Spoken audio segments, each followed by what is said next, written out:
On today's episode of Take a Hike with Journalism 205, we will be featuring the Cal Poly Creamery. To begin our search of a Cal Poly agriculture-related topic for this episode, my group and I went to Campus Market, where we were sure that we would find some Cal Poly agriculture products to take a closer look into. Sure enough, we noticed the seasonal display of eggnog, and directly above, an assortment of Cal Poly cheeses. Next to the display, we noticed a freezer of Cal Poly ice cream. We had heard of the Cal Poly Creamery before, but really had no idea what it was about. We invite you to take a hike. No, really, take a hike with us to the Cal Poly Creamery, where we interviewed Hank, a third-year Cal Poly student and employee of the Cal Poly Creamery, studying dairy science and technology. How long is the process from cow to shelf?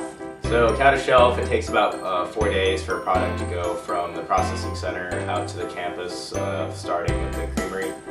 So basically it starts out with I go pick up the milk trucks. It's about like a 550 feet drive out to the actual milk tanks on the dairy.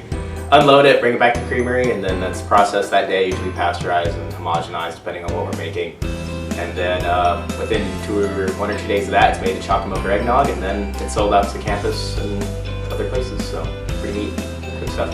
We make eggnog, chocolate milk, cheese, and ice cream. So we have, any flavor of ice cream, like mint chip, chocolate chip, cookies and cream, mud pie, stuff like that. And then for cheese, we have Gouda, smoked Gouda, cheddar, smoked cheddar, basically any type of cheese you would probably be seeing in a store. We make the cheese recipes have been around at Cal Poly Creamery since they've opened like 1953. I think they've been around since. Basically what you would do is you take all the pasteurized milk and homogenized milk and put it in a big vat, you heat it up, then you add what's called basically it's just bacteria or enzymes into the cheese or into the milk.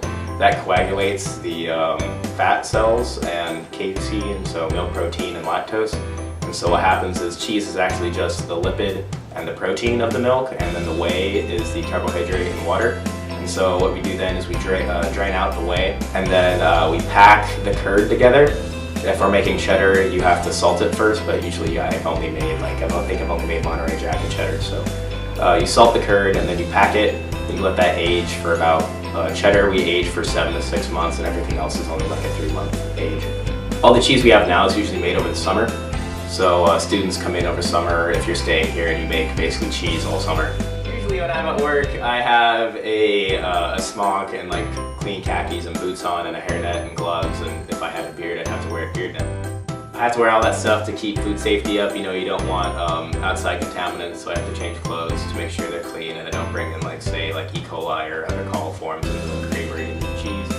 Yeah, people love, the eggnog and chocolate milk are definitely people's favorites. When I bring in an order of eggnog or chocolate milk, the managers and even the kids who work there are like, oh, it's chocolate milk day. Do you think it's important for Cal Poly students to support the dairy products? Honestly, I think it's important. Yeah, I really do think it's important because, if you have plus dollars, you have extra cash anyway, why not buy Cal Poly cheese or chocolate milk or eggnog? It's kind of like supporting the football team. Why not support other students? Go to student events, support student-made products. Thanks for joining us on today's episode of Take a Hike with Journalism 205.